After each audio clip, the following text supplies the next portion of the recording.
itself is impressive enough, but in addition to her work with corporate, commercial, international banking, and in the financial services editor, Shola also is a political and women's rights activist, a commentator. I'm sure most of you have seen her in the mornings and on Sky. Definitely often getting the last word in.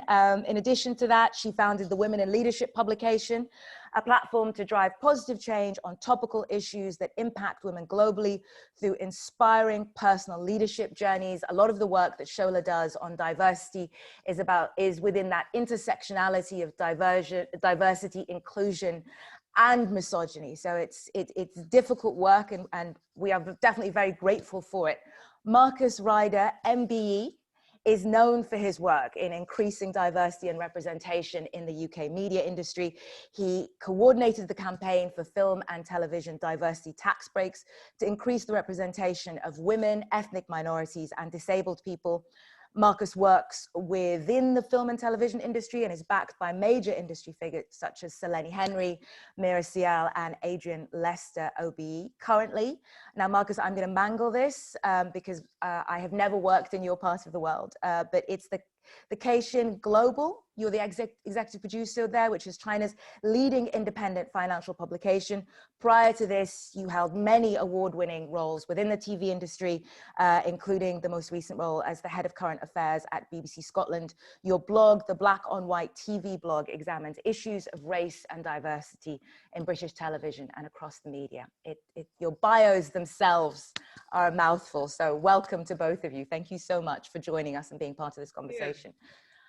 So it's really, I think, serendipitous and important that we are speaking as we await the results of the US election, because this is an election in which race and the representations of race and the reportage on race has really helped to frame the conversation, both politically and within the TV industry covering this, but also politically within the understanding of what the outcome of this race would be.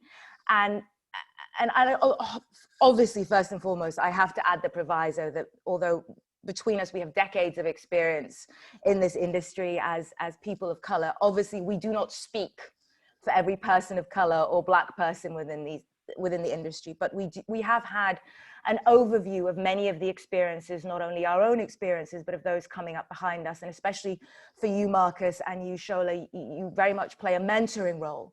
And so you do have an overview not only of what has happened in your time, but what is coming down the road. And that's why it's so important to have these conversations. My first question to both of you is really within that context of what we've seen play out through the coverage of the US election.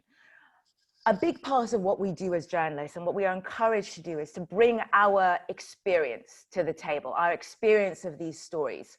It is from that we glean authority. However, as people of color within the industry, it is often difficult to feel that you can bring your lived experience, which is the prism through which a lot of these key issues, through which your understanding of them is filtered. I think for so many people, after the 2016 elections, it definitely felt like many of those colleagues of color in the US were quicker to understand that much of the voting for Trump, the support of Trump, was built around race. Even as other commentators spoke about economic anxiety, it seemed like it was something that those of us who had a lived experience of racism seemed to get to much quicker. And yet, when colleagues do speak from that lived experience, whether it's as migrant women coming from countries that are authoritarian, or as a Black British man who has had an uncomfortable experience with policing and with authority, it feels like you're being inobjective. So my question is, both of you have been able to overcome that self-censorship, or even that broader censorship about those fears around objectivity. And you both speak really eloquently about the importance of speaking from our lived experience in these newsrooms. So I'm going to start with you, Shola. How do you find that confidence, and why do you think that confidence to speak from lived experience is so important? That's a great question. And I think it's important for us all to understand that it's not necessarily about finding the confidence. It's about understanding your truth and your authenticity. I think that we all get to a point in our life when we just go, I don't give a rat's ass anymore. You know what? I'm done. I'm just done. I'm seriously, you get to a point where you go, right, this has gotten to a point where my voice and my power of expression is being silenced. It's almost like the expertise that can be drawn from my experience doesn't fit the narrative. And what is the narrative? The narrative is always centering whiteness into everything, centers whiteness into what is professional, centers whiteness into what is partial or impartial, centers whiteness into what the angle of the story is. No, hold up a second. I feel like Black people and people of color say, my story is not up for debate. So you can benefit from our lived experience. And I understand the whole thing about, platforms needing to have some kind of sense of, well, we're only reporting the news as it presents itself. But sometimes, and this is what 2020 has done. 2020 has blown the lid off the whole, you can only tell stories this way. You can only report this way. I remember the whole issue with the BBC and Naga Mochenti when she was talking about racism and then she was denounced for it. That made no sense. You're talking to an Asian woman. She should be able to say what she knows racism is. She's not denying whatever experience you claim to have or not have. And I think that this year has made it much more possible. It's not the year per se. It is the fact that I think many people have gotten to the point where silence is no longer acceptable. So it's not about finding the confidence, it's about being that voice you need to be. And the problem is, if we do not speak from our authentic selves, it means that millions of other people who have the same thing to share don't have that platform. So this is my view, right? Because life is too short. You only have one life to live. And so if I'm going to be speaking on any platform, I always say to people, I'm going to be speaking true, right? They go, oh yeah, but Dr. Shah, there's no buts. If you're going to have me on this platform, I will tell you exactly what's on my mind. If there's something I get wrong, I'll tell you I got it wrong. I don't claim to know more than I know, but I will break it down for you in a way that you should understand. And if you can't handle my power of expression, my power of opinion, and the power of authenticity that the good Lord gave you, you better just get the heck out of my lane. It's really simple. Marcus, the same question to you. How and why? I think that there are a few things we need to unpick. There's the idea that we need to talk from our lived experience, and people normally interpret that as talking about racism or talking about how the world affects us. And, the Naga Chetty is a very good example of that, of her personally drawing on her experience. And then, to be honest with you, there's just drawing on your perspective. My perspective as to how the editorial priorities that I have, right, are not necessarily about racism, right? And it's really wrong. And when I've had these discussions before, people constantly want to talk about racism, right? I don't necessarily want to talk about racism. I mean, don't get me wrong, that is a lived experience, and that is a story that needs to be covered, right? But whether I think, if there are two earthquakes, and one is in one part of Asia, and one is in one part of Africa, right?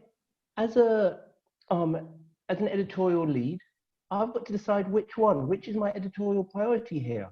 And I will have a different perspective, right? If there's a COVID-19 story, and one is about BAME suffering more, and one is about a lockdown in another part of the country, what's going to be my lead, right? And so it's about making sure that everybody has, even if we have the same views on impartiality, which we can go into later, which I don't think we do, but even if we did, right? An editor still needs to have priorities.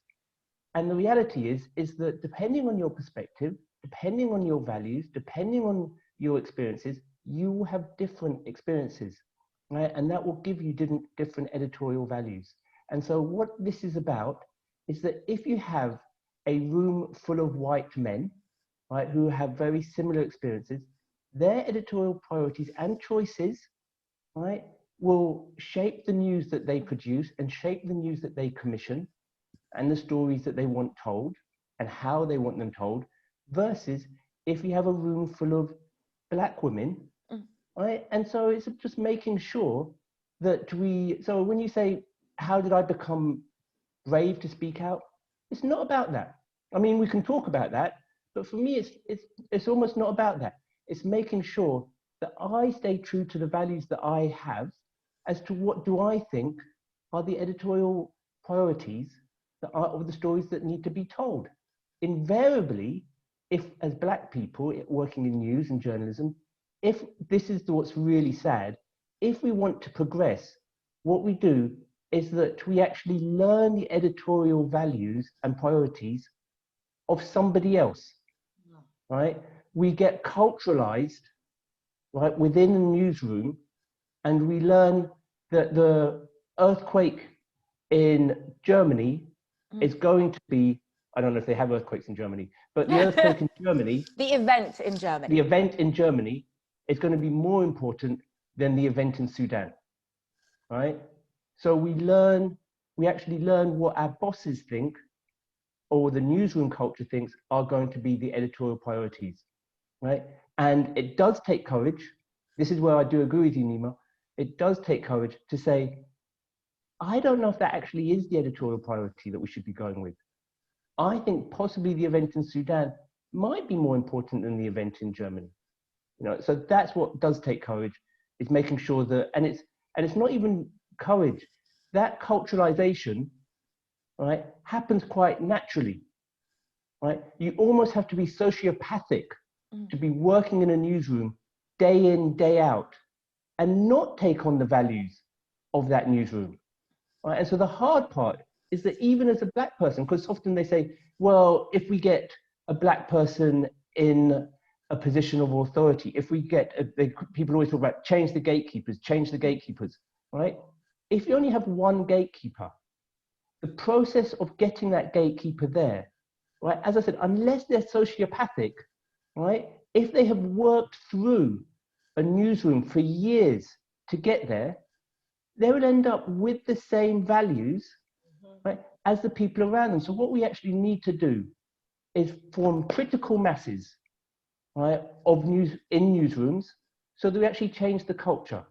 So it's not just one person, or it's just not two people. And then their priorities can actually come through in different newsrooms.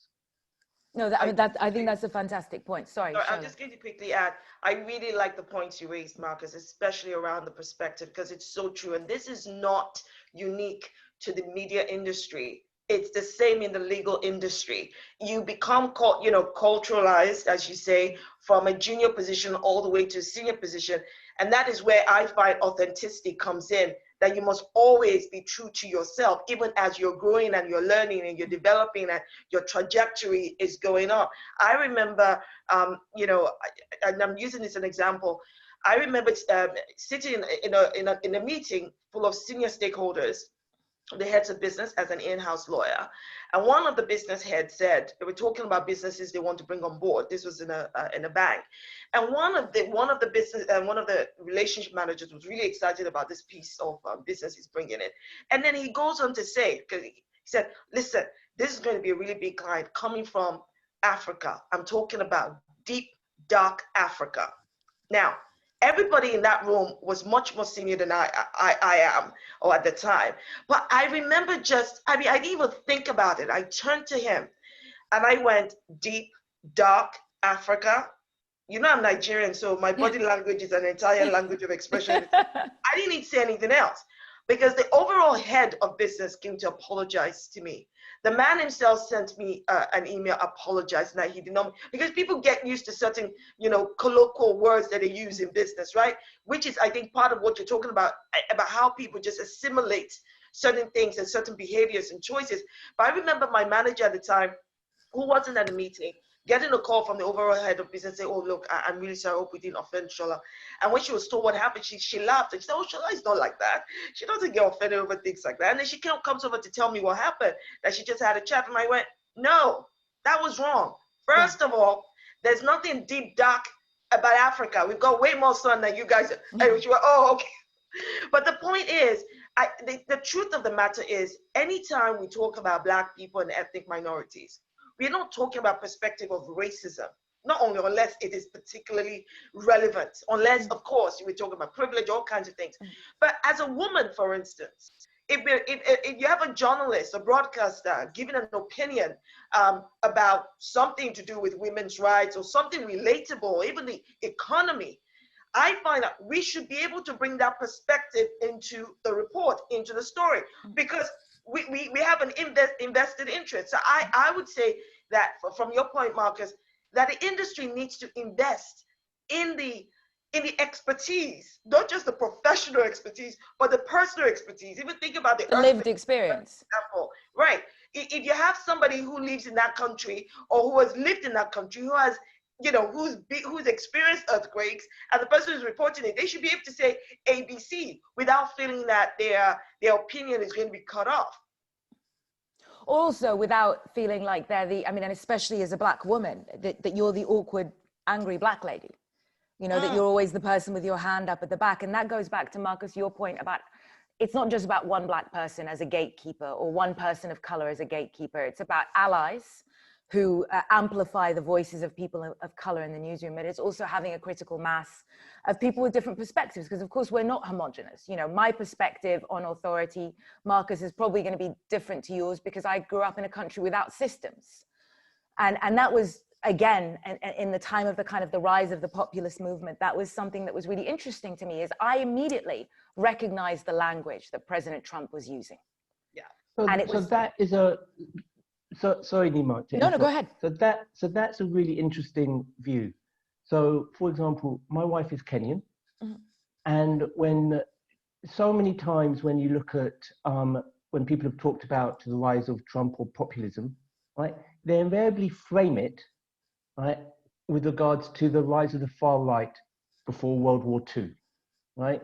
You hear those parallels all the time. I'm not saying I agree with them, but I'm just saying that's a perspective that you often hear with regards to using the far right and what led up to World War II and Nazi Germany when you talk about populism, right?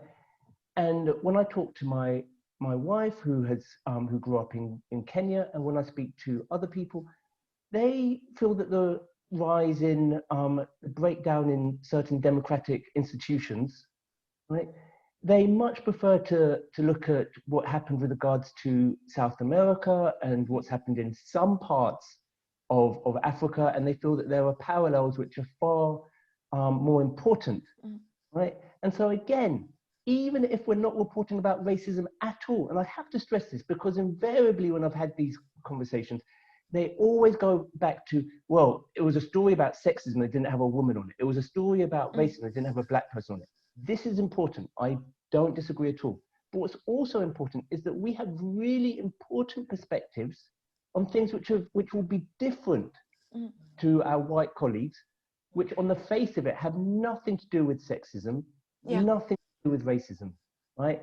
But at different perspectives will mean that we can see the story differently. We will draw on different examples, right? That the one with regards to the rise in populism and the example that you just gave with regards to how you saw it through a different prism growing up in, I think it's Sudan, is that correct? Yes. Yeah, the fact that you all see it differently, that hasn't necessarily got anything to do with racism per se. It's not immediately obvious. And that's what I just have to keep stressing, because what I don't want is for us to be pigeonholed in terms of, oh, this is a race story. Yeah. It's really important we get a Black perspective. No, this might be a story about food poisoning in Hertfordshire. Yes. Right? It's really important that we actually get a Black perspective. And we might never talk about Black people at all when we talk about the food poisoning in Hertfordshire. But I will have a different perspective on food poisoning in Hertfordshire. Absolutely. I don't know if there is any food poisoning in Hertfordshire again. Let's not besmirch the good name of the people in Hertfordshire. Let's just get that one out. But I think it is such a, we were nominated for 3 Emmys this year, 3, 4, I can't remember. We were nominated the year before and the year before that. We have never won an Emmy for any of our reporting. And because this year the Emmy ceremony was virtual, so they divided up the night. So the Spanish language Emmys were on a different night. I was able for the first time to see very clearly how white the winners were. And not just how white, that the black, the non-white people who won, to your point, Marcus, because I think it's an excellent point, won for journalism that was focused on race. So the Oprah Winfrey Network won about a mother's perspective on the conversation around how you deal with police. There was another, one of my amazing colleagues, Victor Blackwell, won for his conversation about, for the off-the-cuff comments he made about Baltimore after President Trump called it cockroach infested. And that's very important work. But it felt to me as a foreign correspondent that we'd been that we were almost being sent a very clear and specific message, which is stay in your lane.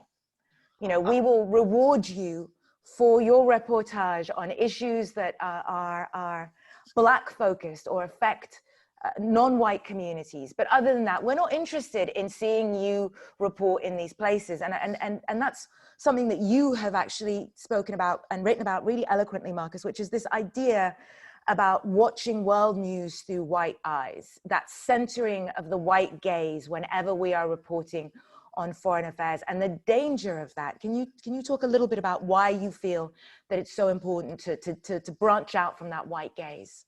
Well, I felt I got this firsthand, and this was an ongoing debate, not about race, but when I was head of current affairs in Scotland for BBC. I was head of BBC's current affairs in Scotland. And the ongoing debate there was Scottish people did not want a constant London-centric gaze, you know. They felt it was really important, and I felt it was really important, to make sure that we viewed the world through a Scottish lens. You know, so it's when you've actually gone working in Scotland for 8 years and recognizing how London-centric the gaze was really important for me. And then it held lessons to realizing that we need to look at how we look at the world, not just through a Scottish gaze, but through, you know, make sure that we have different gender perspectives, different disability perspectives, different ability perspectives. So that really, even though obviously I've been working in diversity and I've been a Black journalist ever since I became a journalist, but seeing a very sophisticated debate that was going on in Scotland about this. And in many ways, even though what we're doing is great and 2020 is great, it's opening up these discussions, the level of sophistication of the debate when I was in Scotland was tremendous.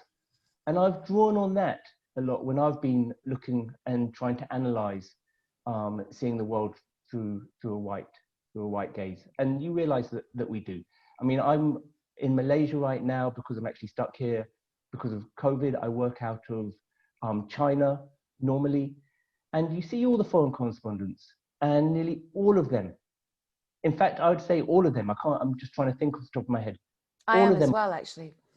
You know, I think all of the, when I'm talking to the BBC, when I talk to the former BBC colleagues, I look at New York Times, I look at the FT, I'm just thinking of like journalist friends that I have, Bloomberg, I think they're all white, you know, and that unless they're based in the region. Sometimes they, like the New York Times does have Syrian correspondents based out of the Middle East, but a lot of that is also about access. You know, it's if you can't get into a place, then you are, fortunately, for the people of that country, forced to use local journalists, regional journalists. And a lot of the time, what those, but then you also have to look at the power dynamics of those local journalists and their editors back home as well. Because what's often happening then is you then get the editorial priorities, and the stories which are commissioned are stories which are commissioned back at base, in be that London, be that DC, New York, wherever it is, right? And then what they're doing is asking a stringer or a far junior person to then report on a story which they have felt is important, you know, back home rather. So you also got to look at power dynamics as well. No, that's a very valid point. Shola, it's also very rare to see just opinionated women on television in general. And when you do, they very much fall into that kind of Ann Coulter over in the States, or Julia Hartlett-Brewer kind of conservative female iconoclast. So it is mainly white women. There are a small number of non-white women of color, Aisha Hazarika, who's wonderful, Afua Hirsch, and you. What do we lose when we filter current affairs through that white gaze, that predominantly white gaze? And have we lost Shola? I think we might have lost Shola. Until she comes back. We can keep going. Yeah, exactly. Well, first of all, I realize that I have enjoyed my moderator privilege far too much, and therefore not told our audience not asked our audience to please send in any questions they may have. I promise I will ask some questions that are not my own. But until we go back to Shola, I just want to go back again to this point about when it comes to foreign correspondence, why it is so important that we have a diversified gaze. You in the piece that you authored made a really good point about the issues around in China, for instance, that a lot of white correspondents come in with that perspective, not even just of being white, but that perspective of being a majority, and believe the perspective of the government that this is a very homogenous Han majority country. And often it is journalists like you and I think Danny from the BBC, was it, who spoke to, who are the ones who kind of look around you and think, well, there have to be minorities here because I'm a minority where I am and there are minorities everywhere. Absolutely. So it's important. When I grew up in England, and when I was born, I think the census showed that I think it was 5% of the population was non-white in 71, something like that, right? By 1990, I think, or the 91 census, I think it was only 10%, right? Or even back in 81, in the 81 census in the UK, it's less than 10%, it's something like 8%. And nobody would have, even in 81, would say that the UK is a homogenous population, right? Even in 81, especially with the Brixton riots and what have you, right? And everybody knew that there was multiculturalism in 81 when you had a population of a BAME, or a non-white population rather, of less than 10%, right? And so going to China rather, people would say how homogenous the population is and how, you know, even if there are these pockets of ethnic minorities and problems in Western China or wherever, you know, it's still really a homogenous population. Being a minority, you know, that just can't, you just instinctively know that can't be true. Now, for horrible reasons, the issues with regards to different ethnic minorities in China in the last year, maybe two, have come to the fore. But I've been there I first went to China in 2015 when my wife got posted there for the UN. And so I first visited China then. And even back then, you're like, this can't be, it doesn't make any sense, you know? But it's lots of different ways in which you realize that you relate to power. The experience that I've had in the UK with regards to the police as a black man means that the credibility that I give to any police sources, due to my lived experience, is going to be different from the credibility that somebody else who's had nothing but good experiences with the police coming from the UK or coming from America or coming from another country is going to have, right? And so it's, how do we interpret power? How much do we trust certain institutions? You know, who do we give credibility to? And those kind of values come from our lived experiences.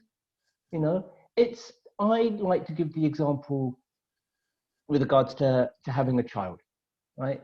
And I'm sure people who are listening who are wheelchair users or will be able to say, this is my experience, and what I'm going to say is relatively minor. But I could have lived in a city all my life, and then the minute you have a child and you have to push a pushchair, right? You just view the world and view the city that you thought you knew completely differently. Yeah. Right? You just realize issues of accessibility. You just see it, you just see it differently. Yeah. Yes. Right? And I think lots of people can relate to that. And exactly that doesn't mean that your views of impartiality and your views of objectivity have changed, right? But it does mean that the way you view the world is different. Yeah. In exactly the same way, right? Whether it's due to gender, whether it's due to race, whatever it is, you're going to view the world differently. So if you have a disproportionate number of white men going around the world, it's like the equivalent of people going around the world who've never pushed a pushchair. The cities that they visit, they are going to view them differently. If you give all of those white men a pushchair that they have to push everywhere when they go to work, or every story that they have to tell, they're going to view the city differently. So just see it like that, because as I said, it's just about our perspective. It's about our lived perspective of how we view the world differently. Shola, you've returned to us.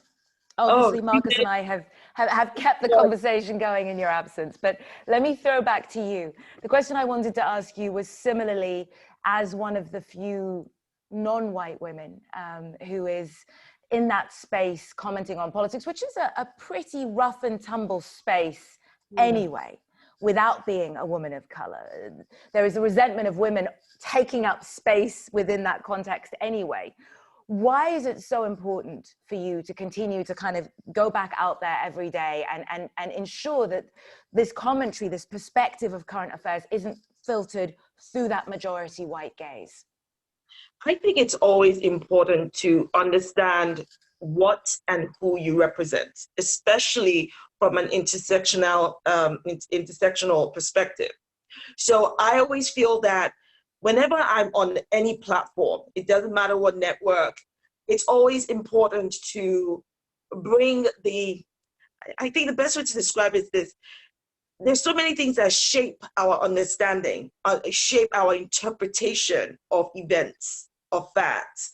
And anytime you get an opportunity to engage or give an opinion or give a report on something, you're actually bringing to bear all of those things that have helped shape who you are today, in how you report the content of your report, in how you debate. And one of the things that I've recognized is, and my husband will probably be the first to tell you, is I think it's always important to recognize what your passion is and bring that to the table. Now, the way I debate and the way I engage in debate will be very different from the way somebody else debates, right?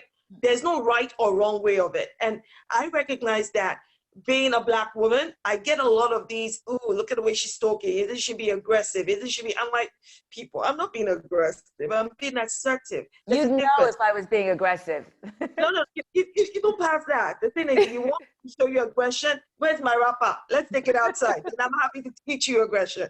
But it's also understanding that we have to deal with a lot of this negative perception about words we use, how we communicate, our body language, even our names, just how we are perceived before we even open our mouths, which is why I think that it is important for every single one of us, every Black person, ethnic minority, to continue to own the space that we own. So when I hear this thing about, oh, we're creating spaces for Black people, I'm like, you didn't create any space for me. You didn't create Jack all for me. That space was always mine. Those spaces were always ours. The difference is we're becoming more vocal as Black people and ethnic minorities to own those spaces, to sit in those spaces and say, actually, yeah, I've always belonged here. I always give this example that, look, my parents are Nigerian. I'm Nigerian, I'm British. And I wasn't brought up to ever think that somebody else was better than me. So I'll give you this example. When I walk into a room, honest to God, my first thought is never, oh, I'm the only Black person in this room. It doesn't even cross my mind. The way I'm brought up, when I walk into a room, the first thought is Shola has arrived. That's my first thought. That's all you all need to know. Okay, be more Shola. That's what it is. Should that be like the first commandment for all of us walking into rooms? Celebrate yourself as you walk into the room. It doesn't mean it does, whatever it is that gets you going, whatever it is that makes you true to yourself. I think work with that, but it doesn't mean that you don't then recognize any negative tropes or stereotype when it's thrown at you. It's just that you're not walking around with some chip on your shoulder. You walk, you walk into a room, you're engaging with people because you're comfortable in your own skin and you're comfortable with your own content. So to me, whether you're a broadcaster, a journalist, a lawyer, a politician, that should be your first bet, because everything else around you does not really reflect you as a Black person or as an ethnic minority. Again, I get it. I am more than the color of my skin, but we live in a world that defines us, first of all, by the color of our skin. So it's almost our responsibility, not even almost, it is our responsibility to continually change that narrative. So in whichever platform, I always feel very strongly, it doesn't matter what they're going to say about it, because they're going to say it anyway, right? Yeah. They're going to be like, ooh, that loudmouth has come. I got this tweet today. I mean, I get lots of them. Well, thank God my husband changed the channel before Shola came on. She's always talked, she's such a loudmouth. I don't blame you. It is true. When I came out of my mother, I was rubbish shouting. I have no doubt about that. Screaming at walls here, I'm here now, you gotta take me. I now feel sorry for your mother, actually. That sounded quite an entrance. We have some questions, so I'm gonna try not to be selfish and enjoy myself too much and actually ask you some questions. I'm gonna actually combine two of the questions we received, because it is actually along the lines of something I was really interested in. It does feel like post the beginning of the Black Lives Matter movement that we are finally seeing so much more color. In the magazines, on television, there is a very concerted and obvious effort to be more diverse, if not inclusive. And Marcus, I recognize the point that you make, that there is a difference. So firstly, what do you think about the programs? I just want to make sure I get the question right. The programs that the industry is running at the moment, whether it's employers, media, NGOs, in terms of diversity and inclusion, where are the areas for improvement? And as another attendee asks, how would you like to see media policy and practice changed in addition to these programs? So I'll go first to Shola, because we lost you for a bit. We'll give you a little bit more time. I think this feeds back to what you were talking about before I dropped off, when you gave the examples of the Emmys, right? And how funding, there's all of a sudden funding to do certain programs that would not have been done last year or 2 years ago.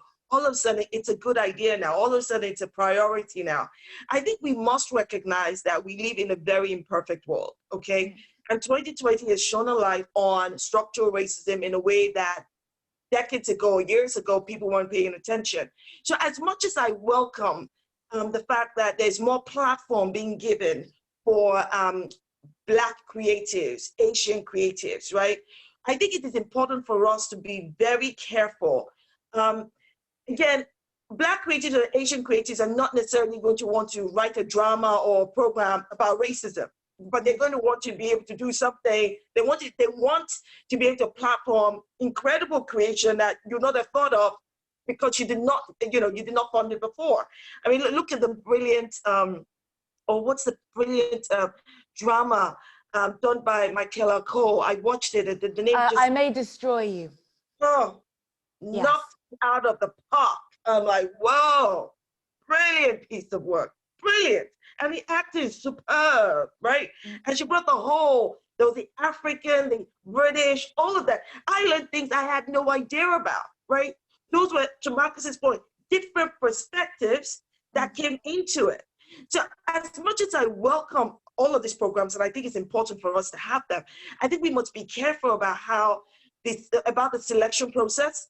We need to be aware that in a lot of these cases as well, whiteness is still being centered. So Nima, to your point around the Emmys and how you notice how many more white people were getting the awards, things like that. I think what you find is, after the whole BAFTA So White and Oscar So White scandal, what I am seeing is when an award goes to a Black or Asian ethnic minority person, think about what category they're being given that award for. To me, it's always, oh yeah, what's trending right now? Oh, is it Black Lives? Oh yeah, okay, let's do something around Black Lives. It's still almost as though we still need to engage with the subconscious thinking, systemic thinking around what is truly diverse and what inclusion means. And that means not centering whiteness in diversity and inclusion initiatives. Absolutely. And also recognizing, I think, and this is something I definitely feel, that there is a tax that those of us who speak out in our newsrooms or in our communities or in our corporations, even just the act of having to kind of go, okay, I need to say something again. It is a tax that is not levied on our white colleagues. And so just to recognize and make space for that. And we had a colleague who eventually was like, you know, went to HR and said, please stop including me in these conversations because I'm not being paid to be your race consultant. And so many people took it badly. And I immediately thought to myself, yes, because the time that she is spending responding to you is time that her white colleagues are not. And so it's time that's coming out of her ability, her resilience. But Marcus, what would you like to see? So, and there's an excellent question from Rohit, Rohit, if you could prepare yourself to actually answer that question live, ask that question live, because we love Rohit, that would be wonderful. But just message me if you want to put your hand up and ask that live. Otherwise, I will ask it. I'm sorry, Marcus, what would you like to see? I love a lot of the programming that's been coming out. Subsequent and has been commissioned since Black Lives Matter. And let's be honest, a lot of the programming that was commissioned before Black Lives Matter. So all the stuff that you see with regards to Steve McQueen did for the BBC with Small Axe, that was commissioned in 2019, you know, and I suspect that, I don't know when the Michaela Cole was commissioned, but I suspect that that was also commissioned because drama takes a long time. And so we can look at some brilliant examples on the BBC, on Channel 4, on CNN, of absolutely brilliant inclusive stuff, right? Having said that, so there is some really good stuff, right? And some of that stuff has actually increased because of Black Lives Matter. Having said that, right, I tweeted today because there was a picture of the team that did the BBC's US political coverage, right? It was obviously wasn't the complete team. It was only 5 people. It had the head of news, it had Andrew Neil, it had a producer, I think it had another presenter. It was only 5 of them, so as I said, it can't be the complete team, but it was 5 people, and they were all white, right? And so what you had is that race was supposedly was the second most important electoral issue in the US election. The economy was first, COVID-19 came third, so race topped COVID-19. And yet what you had, right, even in these post Black Lives Matter times, what you had is that the team that was deciding what was important when it came to the coverage of the US election were all white, right? Again, and I'm only mentioning BBC because BBC is in many ways is more open and more transparent than other broadcasters. But I would be shocked if what I'm about to say doesn't also apply to the other public service broadcasters and doesn't apply to Sky and doesn't apply to CNN as well. And, you know, everyone in Al Jazeera even, right?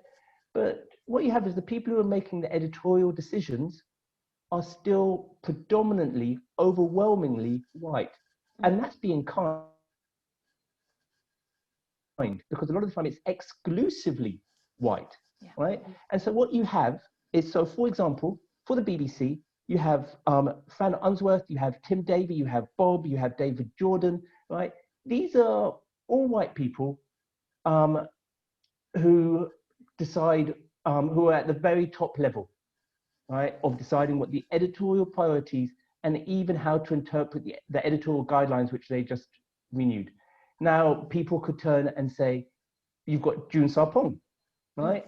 And June is really good, but even she has tweeted out when the BBC had its N-word fiasco, right? she tweeted out and quite publicly said that news does not come under her remit, right? And so the most senior Black person in the BBC has no, according to her, right? I'm sure informally they must speak to her. I'm sure they do, right? Because, you know, if anyone who knows June knows that she is a powerful woman that I'm sure does not shrink away from a challenge, right? But even she has publicly said that the editorial priorities of news, right, and those editorial decisions, she has no influence, officially has no influence over, right? And so when you say so much has changed since Black Lives Matter and what have you, yes, and we need to applaud the programs which have been commissioned, but we also need to look at the power dynamics. Who are the people in positions of editorial control? And as far as I can see, and maybe you can say, well, those aren't going to change in 8 months, 9 months. And that's, you know, with regards to Black Lives Matter. And that might be a valid point. And if we do take that perspective, that's fine. But then what we need to do is say, let's make sure that we don't lose sight of what we really need to concentrate on, which are the different power dynamics, and who actually has editorial control. So let's applaud the different programs, but let's not lose sight of what also fundamentally and structurally needs to change. Absolutely. So I'm going to try and hit allow to talk for Rohit. Rohit, can you? Hello. How are you doing? Lovely. So for those who don't know, Rohit Katru is a star at ITV. He's an amazing correspondent. He won Specialist Journalist of the Year at the RTS. It feels very, very long ago, Rohit. But please ask your question. I think it's a great question to Marcus and Shola. Well, thanks for the. I mean, this has been such an interesting debate so far. Nima is obviously fantastic and brilliant. Well, and doesn't mention she won the slightly bigger award at that award ceremony. I thought you would. No, I'm kidding. I'm kidding. Marcus, likewise, and I follow you on Twitter. And Shola, I really enjoy your exchanges with Piers Morgan in the morning. What I would like to ask you all, you all make such an interesting and important point, which about the breadth of this issue. So much of what newsrooms are focusing on now in terms of inclusion and diversity relates specifically to stories about race post Black Lives Matter. And actually the point you tweeted about, Marcus, about the US election was quite an illuminating one when you watch all the coverage.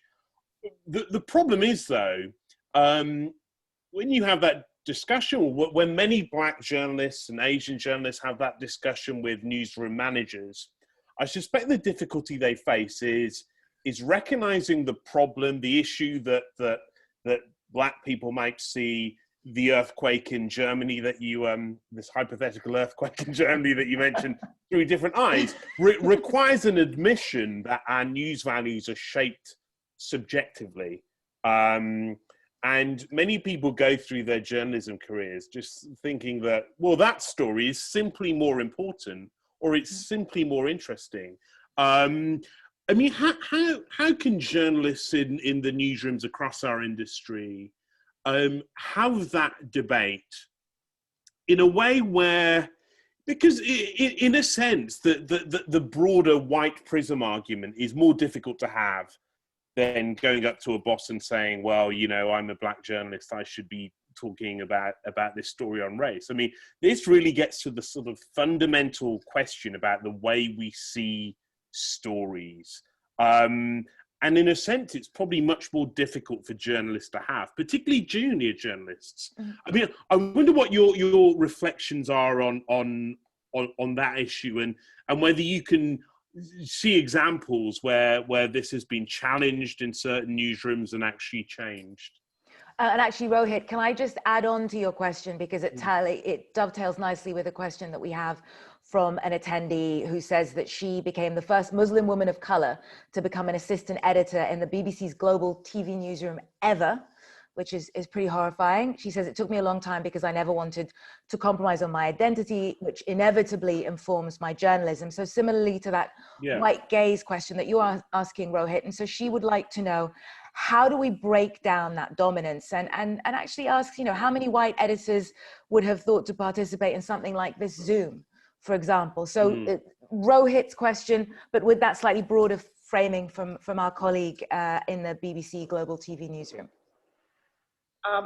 I'll give it a go. So to the first question, the first thing that comes to my mind is, how persuasive can you be? So there are a lot of things that are going on with that question, right? So much to unpick. So yes, we are people of color. So whether you're Black or Asian, and you may have a different background, faith, you know, all of these things that are protected characteristics, which we know are usually also subject to some form of discrimination. And especially in the workplace, where you know you have a trajectory that you're trying to build your career. You're trying to build your career substantively this way and this way. Sorry, you can't see my hands going that way, but I always say, how persuasive can you be? Because to your point to your point in reference to what Marcus said about perspectives, if you have a perspective that gives you a subjective passion about a particular story, you know that's what you're going to take to the editorial board, right? And you're going to build your argument. You're going to be as persuasive as you can. Look, as a lawyer, I always say that it's not the best lawyer that wins in court. It's the lawyer with the best argument, with the most persuasive position.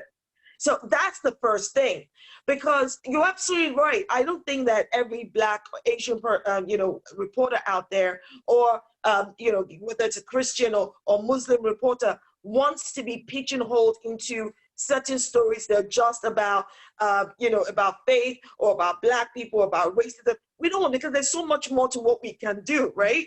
So it's always, I always think that in any kind of circumstance, where the opportunity arises, whether you see that you have that idea for us or somebody else, and I hope I'm not telling you, I'm sure I'm telling you something you already know, but I think it always boils down to being confident enough. And confidence for me is not a feeling, it's just stepping out and doing what you know you need to do, even though you've got butterflies at the bottom of your belly, right? That for me is confidence, just stepping out there when all you want to do is, oh my God.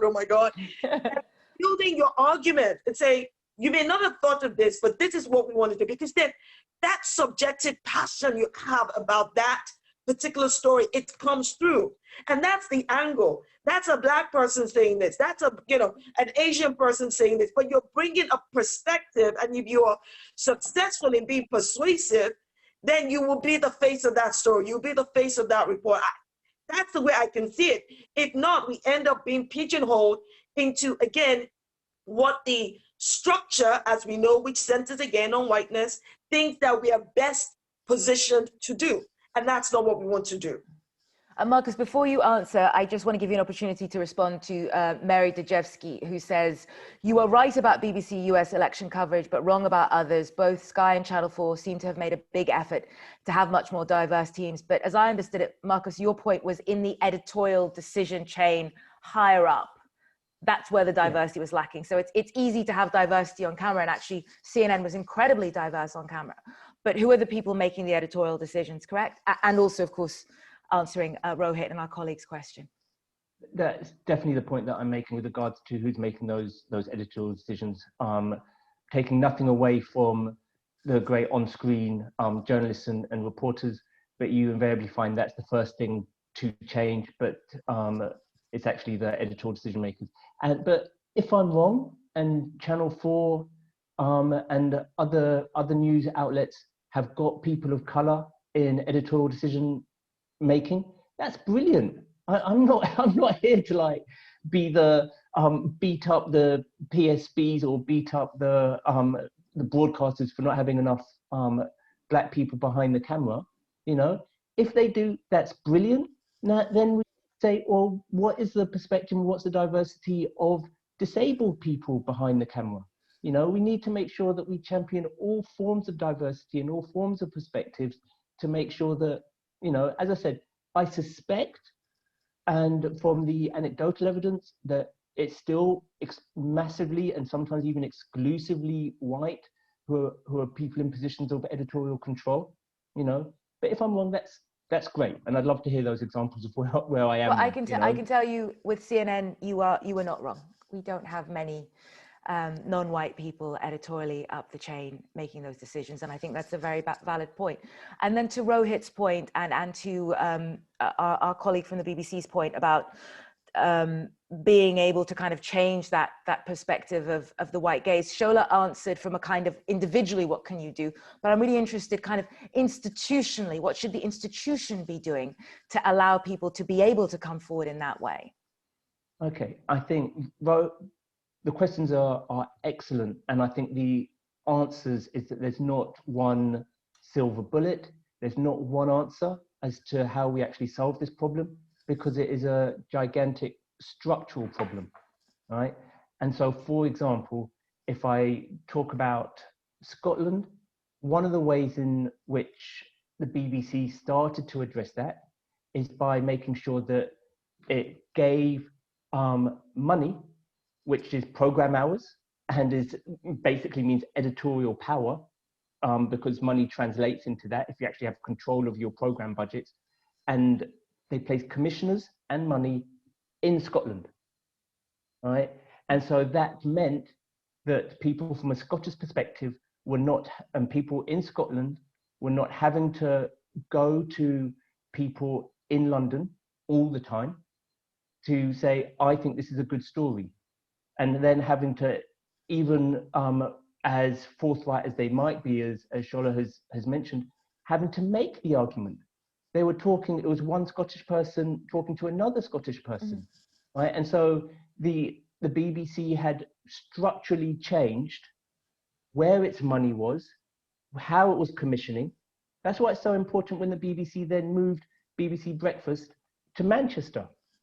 You know, and actually physically, if it wanted regionality, right, so it wanted to increase regional diversity and regional perspectives, they realized it wasn't enough to tell people in London, you should kind of like Mancunians a bit more, you need to like Welsh people a bit more, let me send you on a diversity training course so that you don't have subconscious bias or unconscious bias towards Scottish people.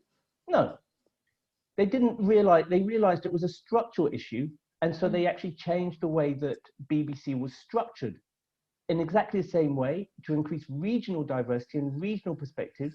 Like Channel 4 has had to physically place money and place commissioners in different places. It's had to change its structures. And so in exactly the same way, right, if we're trying to change the white gaze of newsrooms, we have to look at how we address things structurally within organizations. We also have to look at how do we change things structurally in the industry. And so we've got to realize that news, BBC, Channel 4, CNN, right, they are not the only news organizations, right, and they are working within a news environment. And so if we have a news environment in which the Voice newspaper or Eastern Eye or other news organizations that are predominantly Black or Asian can flourish, they also shape the news agenda. So Eastern Eye did a really good piece with regards to racism at the BBC, you know, and because they are, if we don't have that news organization, Eastern Eye, then that might not be on the agenda. In exactly the same way, it's no coincidence that when you had Black people, Black journalists taking part in the Downing Street COVID-19 press conference, they asked different questions. Interestingly, at least one of those Black journalists came from the Voice newspaper. So what's interesting is that the BBC and Facebook, I think, right, and the government recognizes how important it is for regional newspapers and local newspapers to thrive, right? And they've actually put in money, right, to make sure that they do thrive. And we're constantly looking at ways, because if they do not survive, if those independent or local newspapers don't survive, it then lessens our entire news ecosystem. Similarly, we need to find a way to make sure that independent Black journalism and independent Asian journalism thrives. Yeah. Right? Because it's rooted in its communities. Because that will also shape the larger organizations as well. So to answer Rohit's question, there is no easy answer. I can't tell you what to do tomorrow morning when you walk into the newsroom, right? But we do have to look at how we actually change the structures. One other real quick point, sorry, I'm going on, but one other real quick point is that I don't really have the confidence of Shola, if I'm being honest. So for example, I really don't. And I'll give you a quick example to illustrate how I don't have that confidence, right? And a lot of us don't.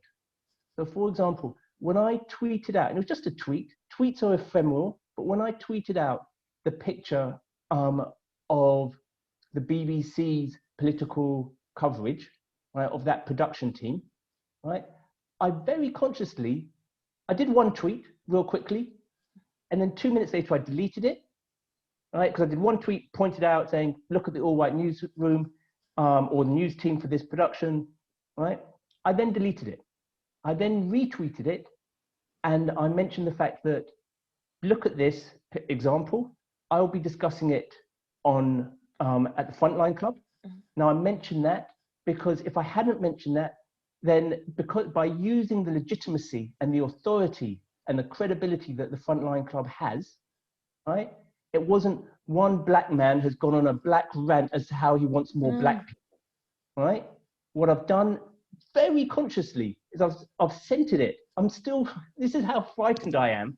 Even now, I have centered it still around an institution, or have drawn on the credibility of an institution which I know white people, right, and the people in authority respect. I then, because I realized how not toxic, how inflammatory talking about race can be, I then had to use the example of, imagine if this had been a newsroom where it was all men, right, reporting on the Clinton Trump, when Trump had been talking about grabbing Hillary Clinton, when Trump had been talking about grabbing women, and we had the possibility of the first woman president, right? And so I brought in gender as well, because I know that often gender is easier for people to talk about than race. So even in a tweet, right, I don't have the confidence, let alone walking into a room. Even in a tweet, I don't have the confidence of Shola. What I'm having to do is draw parallels which might be more acceptable with regards to gender, and I'm having to draw on the credibility of allyship of organizations which I know my white peers respect, right? Yeah. Now think about that I'm having to that's with a tweet. Marcus, that right there, that is confidence. That's not just confidence, it's clever. Yeah. Good Lord. Shola's being a lawyer now. But no, I think it's incredibly ironic, because everybody thinks that somehow when we have these conversations about race, that they're wonderful and they're great for our careers. And why are you talking? It is horrible. It is horrible because, you know, women and minorities, and that means, you know, gay, lesbian, transgender people, diverse, you know, disability activists, those of us who are in the minority are the only people whose own narration of our, you know, lived experience is challenged as inobjective. That's why you needed that video of George Floyd. We are the only people who are not believed when we say, I'm the arbiter of what I found racist, and that was racist. And then people pop up and go, oh, he's not a racist. He may not have meant to be a racist, but the thing that he said in that moment was a racist thing. And it fascinates me, because if I told you that somebody hurt my feelings, you would believe me, because I am an objective arbiter. I'm the arbiter of whether my feelings are hurt or not. So I absolutely, you know, I applaud you, Marcus, for doing it anyway. We're running out of time. So I just want to make one quick point back to Mary. Thank you for engaging with us so much, Mary. She has said, someone asked how many white editors are participating in the Zoom. She says it's a good question, but how many were invited? And I feel like that comes back to the point that Marcus, you were just making. This is the Frontline Club. You don't invite people. People come in droves to hear what is said here. And if people cared about this issue and they were a white editor and they had an awareness of wanting to hear about it in their newsroom, then they would have come. And you know, we can't constantly be opening the door and ringing bells and sending engraved cards of invitations for people to engage with us on this topic. It is an important topic and people should engage independently in and of themselves. You can't constantly be asking the, you know, the victims in this situation, those on the receiving end, to be doing the work. And that's what we, you know, people like Marcus and Shola, this is not my job. This is something I have willingly done. But for Marcus and Shola, they are willingly engaging. And so there's an excellent question from Marie Stapleton. And Shola, you first, then Marcus, then me. And then unfortunately we're out of time, which is, how much do you find you've had to align to a stereotype to get further in the industry, to then try and make a difference when you are given more of a voice? And I think that is an excellent question. Shola. If I'm perfectly honest, I don't try to align to stereotype, because the stereotype is already aligned to me without me, you know what I mean? Yes, Without, I know exactly what you mean. The moment I open my mouth, it is the angry Black woman, it's the strong Black woman, it's all of those, you know, the moment I open I don't even need to, even when I speak softly, apparently I'm being a bully, I'm being dominant. I'm like, people, don't try me today, I'll take my rap out. I think that the point is this, it goes back to the first point I made about authenticity. And the reason why I that for me is really a strong point is because when the naysayers come, it is your authenticity that holds you strong, right? So for me, and this is also goes to what Marcus was saying earlier, anytime we have to broach a subject that we know will attract some kind of negative reception, you almost have to hold yourself, like, get ready, it's coming. It's going to come from different directions, it's okay. And as a woman of faith, which I am, I always have to remember who I am in God. So when people come at me with things that I know I don't represent me, it's like water off a duck's back, right? It is so important to understand that those stereotypes will come anyway. Those who are going to like you will like you. Those who are not going to like you, they were never going to like you. So it is so important that your authenticity, the opinion or the story, the experience, your skill sets that you're demonstrating, you need to bring it, you need to bring your A game every single day. That's what I find with people of color. There's no, oh, you know what, on Monday we get to relax. There's nothing like that. And it's when people also say to Black women, well, actually, what have you experienced today? And I'm looking at them, you don't understand. It is not, well, Monday it was sexism. It was definitely misogyny, and Wednesday was, yes, racism. That's not how it works. It's multiple intersecting inequalities. And you have to understand that there are going to be people who don't experience that, who don't see that, but you do. And it's not your job to educate them on that. Because if you spend time educating them on it, you are not going to progress. They need to catch up with you. And you know, to Nema's point about people waiting to be invited, let them ask questions so that you can educate them. But you see, you have to fight the good fight. And the battlefield is right in front of you. You better keep walking, and let the war catch up with you. So I would say your authenticity in all of this, whatever your background, your beliefs are, whatever holds you strong, that is what you must stand on. Whatever may come your way, you need to be that house built from bricks, from stones. When the storm comes, nothing, nada shakes you.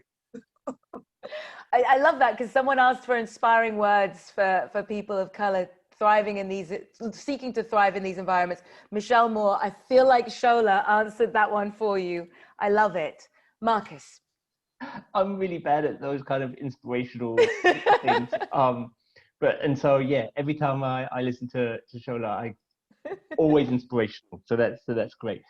To answer the question, it's really hard. in terms of, you know, there have been books, whether you're looking at Black Skin, White Mask by Frantz Fanon, whether you look at W.B. Du Bois with regards to, you know, us having to live in two worlds. You know, it's an ongoing problem, and it's one that we have to recognize constantly.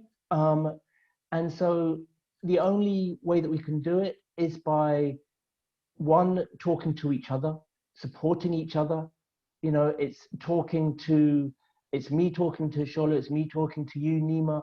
It's recognizing the hardship and the struggles that we go through, because we need to support each other, or else there is a reason why Black people suffer from mental health issues more so than other groups. And it's also about allyship as well. You know, it's recognizing, it's great that the Frontline Club has put on this talk, and it's recognizing that we can support each other and should support each other. You know, it's important that when I'm discussing these issues, that I also talk about the fact that we need to look at perspectives from disability, that we need to look at perspectives from the trans community and, you know, other marginalized groups, you know, because if I'm expecting allyship, I need to give allyship, you know. And just to really briefly answer, you know, to directly answer the question of how much do you have to fit stereotypes, which might not be stereotypes per se. Maybe I think the question, I would interpret the question to mean, how long do you have to stay relatively quiet to get on? You may have to stay quiet sometimes. You can't go into every single editorial meeting and espouse your editorial view. Nobody can. What a white man can't. All right. They try though. They do try a lot of the time, or they do. Right.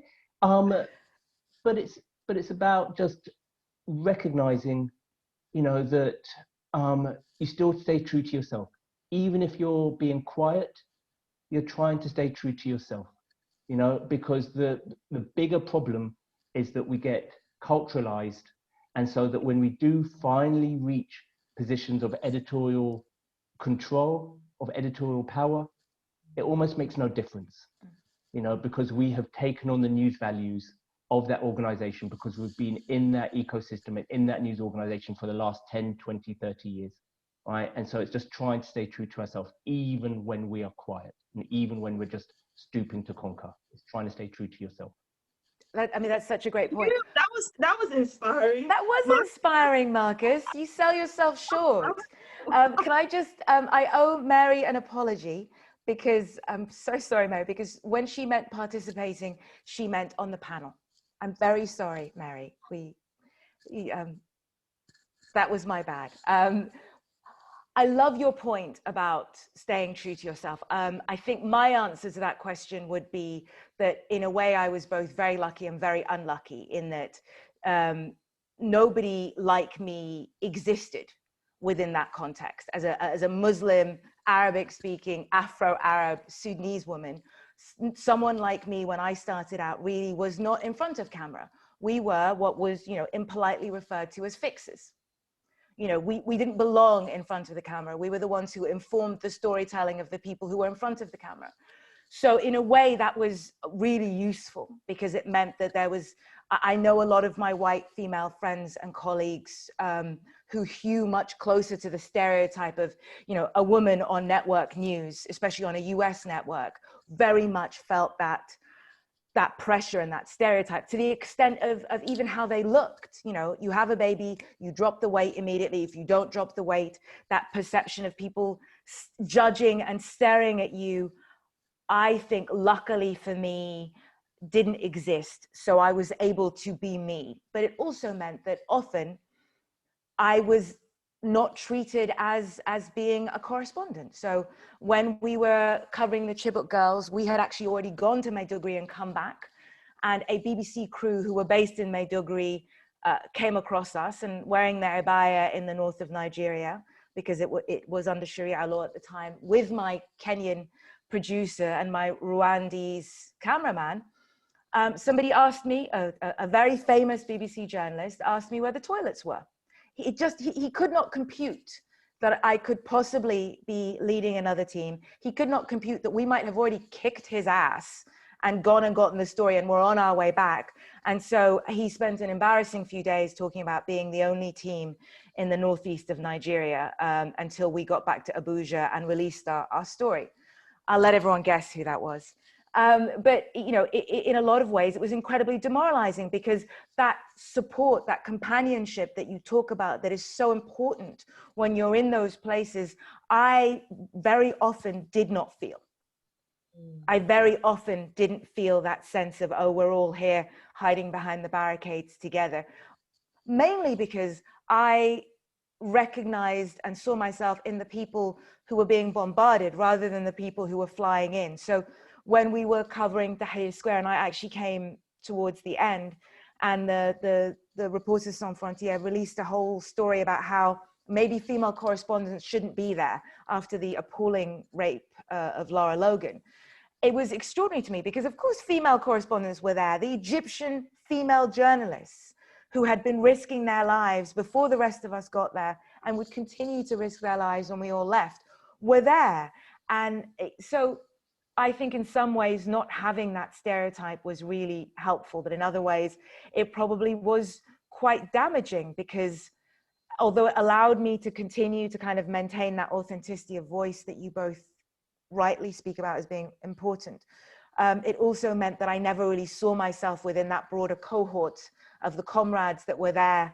And who knows, maybe my journalism has benefited from that. But within a newsroom context, that idea of I'm going to stay quiet and stay true to myself is something that I still grapple with at the age of 42, this belief that somehow you say what you need to say, you say what you can say. And I say that to a lot of the younger girls and women, the younger colleagues coming up the ranks, that you have no pressure to say anything more than you can say. Nobody wants you to throw away your career if you are not there. But also for me, I have realized that I've been chasing after a mirage, which is the miraculous point where I have enough of a voice and enough, Marcus is shaking his head because he knows what I'm going to say, where I have enough of a voice and enough of a platform that people welcome what I'm about to say. And that point never arrives. Nobody ever wants to be told. Somebody internally said to me this summer, you know, this manager showed you his new baby and you told him the baby was ugly. That's how he felt about your comments on our diversity policy. And I felt like that was, maybe I told him his baby would maybe need braces. I hadn't necessarily said the baby was ugly. I'd said, try harder with your baby, maybe a few more bright colors. I don't know, this isn't working. And I think that's often the mirage that we chase as minorities, that someday my voice is going to be acceptable. And I don't know that that day ever comes. And only you can know what you're willing to risk. And sometimes you have to decide, and this is no hyperbole, I truly believe this is about who I am. This is about my soul. Can my soul survive the censorship and the biting of the tongue anymore? Am I willing to risk everything that I've built up? And sometimes, unfortunately, the answer is you have to take that risk. We are at 8:18. I'm so sad. We've actually run over. Honestly, this has been such a pleasure, and I've loved all of the contributions, all of the questions. I'm so grateful for everyone who has listened in, who has been so engaged. I'm incredibly grateful to Shola and Marcus and to lovely Pranvera Smith at the Frontline Club who kind of hatched this plan. In fact, this was her idea to try and do this. And I'm really grateful for the platform. And I feel like when lockdown finishes, or even before lockdown, maybe we need to try this again, or at the very least a cup of tea and a Zoom. But thank you so much, everyone, for joining us. Unfortunately, we are out of time, so have a wonderful night. Stay safe. That was fun. Thank you for having me. Good to see you guys. No, thank you so much. I really enjoyed this. Thank you. Oh, bless you. I'm so glad. The last thing I wanted to do in your Kuala Lumpur hotel room is to make life any more difficult for you, Mark. Come to Kuala Lumpur after COVID. Come. It's great here. Okay, we'll see. Was that an open invitation to That's all 50-something participants? Yeah, come. Love it. Thank you so much, guys. Thank you. Take care. Bye. Bye.